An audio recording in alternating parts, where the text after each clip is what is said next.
안 추우십니까? 언니, 안 추우세요?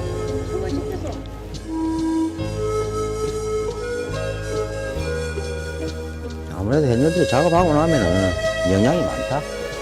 이런 것이 오늘 내가 보니까 수온이 좀 올라갔다 하더라도 별 희망이 없다. 희망이 없다. 왜 해야 되겠노? 그냥 즐거운 마음으로. 방송인데 이 사람아 즐거운 마음으로 해가 되겠나? 어? 한 말을 해야지. 칼바람 속에서 자맥질을 하는 해녀들의 모습이 각박한 삶을 살아가는 우리들의 모습을 보는 것 같아 숙연한 마음이 들기까지 합니다. 해녀들의 물작업이 끝날 때까지 기다리는 시간은 길어지고 무료한 시간을 보내기보다는 낚시를 하면서 궁금했던 원줄과 목줄에 대한 이야기를 해보도록 하겠습니다. 저번 시간에는 제가 바늘 테스트하는 방법을 알려드렸습니다. 그것이 여러 사람들에게 또 반응이 좋다 하는 그런 이야기를 들었습니다. 오늘은 낚시인들이 가장 사용을 또 많이 하는 바늘과 원줄과 목줄입니다. 그래서 원줄, 목줄을 고르는 방법을, 테스트하는 방법을 제가 오늘은 이야기를 한번 해드리도록 하겠습니다. 낚시점에 가서 원줄, 목줄을 어떤 기준으로 사노? 저 같은 경우는 그냥 제일 비싼 거, 목줄, 원줄도 또 비싼 거 쓰면 좋지 않냐. 그래. 좋을 수도 있다. 예. 요즘 한 4만원, 5만원짜리 이런 원줄도 나와 있는 게 있더라고. 네. 한데 우선 이야기 하나 해줄까? 네. 내가 이런 이야기를 하면 장사하시는 분들에게 욕을 얻어물지는 모르겠지만은 네. 보통 우리나라에 지금 나오는 낚시줄을 보면은 일본에서 그냥 바로 직수입을 하는 것이 있고 또 아니면은 일본에서 원사를 대부분 보면 일본에서 원사를 가져와서 원사를 직접 감아 가지고 상표를 붙이가 나가는 막 그런 원줄 목줄이 많거든. 그렇습니다. 많은데 한 업자가 자기가 적당한 마진을 붙이고 원줄이 좋으니까 한 적당한 가격 한 10,000몇 원에 붙여서 하면은 정말 잘 팔릴 거라는 생각을 갖고 이제 시중에 깔은 거야. 깔은데 한 개도 안 나가더래. 왜요? 어? 왜요? 왜요? 네. 니 같은 사람이 있기 때문에 그런 거야. 니 같은 사람. 제일 비싼 거. 비싼 거. 고민을 하다가 다른 사람들 이야기를 듣고는 10,000몇 원 했던 것을 갖다가 이제 한 4만 배로 꼬빼기를 올려서 한 4만 원대로 이렇게 올려서 가격을 다시 수정을 해서 걸어 놓으니까 참 우스운 이야기인가는 모르겠지만은 잘 나가더라 이거야. 원줄의 종류는 세 가지 종류가 있어. 프로팅 타입, 세미 프로팅 타입, 그리고 싱킹 타입. 프로팅 타입이라는 것은 물 위에 뜨는 원줄을 프로팅 타입이라고 하고 세미 프로팅 타입이라는 것은 물 속에 살짝 가라앉는 거. 그리고 또 한 가지는 싱킹 타입. 원줄이 가라앉는 원줄을 싱킹 타입이라 그래. 원투 낚시라든지 뭐 루어 낚시를 한다든지 예를 들어서 내 원줄을 물속에 이렇게 좀 가라앉혀서 낚시를 할 때 강도가 굉장히 질겨. 이런 것은 좀 가격이 사지만은 찌낚시를 할 때는 원줄이 계속 물속에 가라앉기 때문에 원줄 관리하기가 굉장히 힘들잖아. 예, 그렇죠. 막상 물었다 하더라도 원줄이 이렇게 바닷속에 수시에 가라앉는데 챔질하기도 힘들어요. 그래서 굳이 찌낚시를 하는 사람들은 비싼 이런 프로팅 타입의 원줄을 사용을 하는 거야. 비싼 이유는 이 가는 원줄 안에 프로팅 타입이라는 것은 공기층을 넣어둔 거야.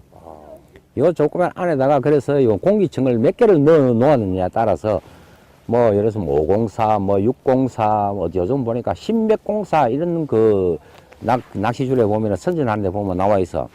그것은 이 원줄 안에다가 공기층을 몇 개를 이렇게 넣어 놓았느냐에 따라서 가격 차이가 많이 나. 그런데 원줄을 사용할 때는 물에 어떻게 잘 뜨는지 안 뜨는지를 갖다가 관찰하는 것은 원줄을 한 1cm 정도로 딱 잘라 가지고는 물이 담겨 있는 그런 수조통에서 물 위에 던져 놓고 이게 젖어 놓고 보면은 가라앉는 속도가 틀려. 똑같은 원줄이지만은 이것을 잘라서 물 위에다가 이렇게 한번 젖어서 이렇게 가라앉는 속도를 이렇게 보다 보면은 프로팅 타입의 좋은 원줄 같은 경우에는 어떤 줄은 가라앉지 않고 물 위에 떠서도 있는 것이 있고 아주 천천히 가라앉는 것도 있고 공기층이 조금 덜 들어간 그런 원줄은 빨리 가라앉아요. 조금 빨리 가라앉는 것이 눈으로 이렇게 볼 수가 있는 게야. 그것을 보면서 물 위에 뜨는 것을 알 수가 있고 다음에는 강도잖아. 강도는 이렇게 원줄을 매듭을 이렇게 한번 지어보는 거야. 이렇게 한번 묶어. 이렇게 한번 묶어서는 맨손으로 하면 손 다쳐요, 이거는. 이렇게 한번 딱 묶어서 적당하게 세게 당기면은 뭐 다 떨어지겠지만은 적당하게 턱 하면 턱 당겨보라고. 당겨보면은 강도가 안 좋은 원줄은 그냥 쉽게 턱 이렇게 끊어져 버려. 그런데 조금 강도가 괜찮은 원줄은 당기다 보면 턱 하면서 잘 안 끊어져요. 그래서 한번 이렇게 매듭을 지어서 탁 당겨보는 요 테스트를 거쳐보는 것이 강도가 어느 정도 되느냐 하는 것을 알 수가 있어.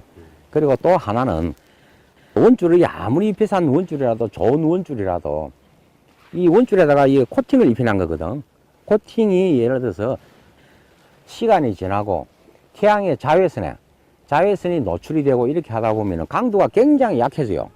그래서 오래된 원줄을 잘못 사용했다가는 낚시에 가서 챔질하면 하는데 원줄이 그냥 툭툭 끊어지는 우리가 말하는 썩은 원줄이 잘못 선택을 할 수가 있는 게야. 그래서 원줄 같은 경우에는 되도록이면은 조금 새 원줄을 감안한 거 이걸 알 수가 없잖아, 그지? 그렇죠. 그것은 뭐 자신의 판단에 맡기고 가서 어떤 원줄을 고르느냐에 따라서는 오래된 원줄을 잡아서 이렇게 하다 보면은 그냥 묶은 부분을 안 하고 묶고 이렇게 매듭을 짓지 않고 그냥 손으로 턱 당겨도 그냥 쉽게 툭툭 끊어지는 원줄이 있는 거야. 이것은 오래된 원줄이야. 그래서 이런 것을 좀 피하는 것이 좋아. 그러니까 목줄 같은 경우에는 목줄도 보면은 두 가지가 있어요. 하나는 나이론사, 하나는 카본사. 카본사와 나이론사에 또 구분하는 방법은 라이터로서 이렇게 끝에다가 이렇게 불로 탁 찢어가지고 나이론사 같은 경우에는 불이 타면서 쭉 타고 올라가. 그런데 카본사 같은 경우에는 라이터 불로 탁 튕기면은 불이 푹푹푹푹 하면서 손을가위를 맞춰보면 재가 묻어나. 카본이 타는 거야. 나이론사 원줄은 하나 단점이 열에 굉장히 약해요. 열에.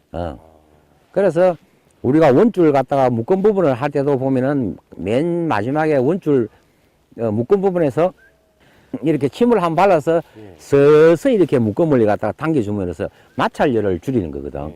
이것이 나이론사의 가장 단점이기 때문에 열에 약하다. 그래서 손톱으로 이렇게 나이론사 목줄 같은 경우에는 쓱 이렇게 긁어보면은 파마 현상이 꼬골꼬골 이렇게 지는 현상이 많이 생겨.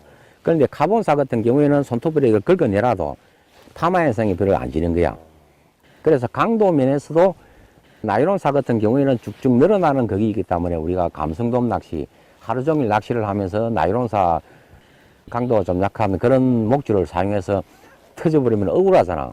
그래서 비싼 카본사 목줄을 사용을 하는 거야. 그리고 내 같은 경우에는 카본사 목줄을 고를 때는 낚시점에 가서 똑같은 1.5호 목줄을 이렇게 골려서 두 개를 갖다가 한 50cm 정도 이렇게 너풀거리면서 이렇게 흔들어 봤을 때 어떤 것은 굉장히 실같이 부드럽게 이렇게 똑같은 카본사인데도 부드럽게 이렇게 나풀거리는 목줄이 있고 어떤 목줄은 굉장히 뻣뻣하게 하마인상도 조금 이렇게 치면서 뻣뻣하게 이렇게 흔들거리는 그런 목줄이 똑같은 카본사인데도 목줄이 있는 거야. 뻣뻣한 목줄보다는 부드럽게 이렇게 되어 있는 것이 물속에서도 고기들에게 이물감도 좀 적게 하고 굉장히 세비가 자연스럽게 움직일 수 있는 그런 그거거든. 그래서 되도록이면은 한번 흔들어 보면서 좀 꽤 부드러운 그런 목줄을 선택하는 것이 좋아. 낚싯대 그 상처생이 뿌면은 바람 불 때 조그만 상처만 생겨도 힘없이 부러진대, 그거 낚싯대는. 지금 시간이 3시가 다 돼 갑니다. 한 2시간 넘게 2시간 반 정도를 지금 해녀들이 물러가고 좀 이렇게 앉아서 쉬었는데요. 막상, 이야, 이거 봐라. 지금 이 낚싯대 한번 챔질해보면 뚝 부러질 거야. 조금 전에 상처 났잖아, 넘어지면서. 내가 이걸 왜 왔는 건 모르겠다. 내가 테스트 한번 해줄게, 봐라. 상처가 생겼을 때 어떠한 현상이 일어나는가를 이 낚싯대라는 것은 카본 원단을 이렇게 말아가지고 통에다가 말아서 열처리를 해서 만들어내는 것이 낚싯대거든. 그런데 이렇게 했을 때는 굉장히 이 힘세가잖아, 이거. 탄성이 있고 팅팅하지? 하지? 그런데 여기다가 조금만 이렇게 상처를 한번 상내해가지고 싹 긁어가지고 방금 상체를 조금 내지. 상체를 내잖아. 어떤 인상이 나는가 봐. 어? 바로 부러져. 진짜 그러네요, 선생님. 어?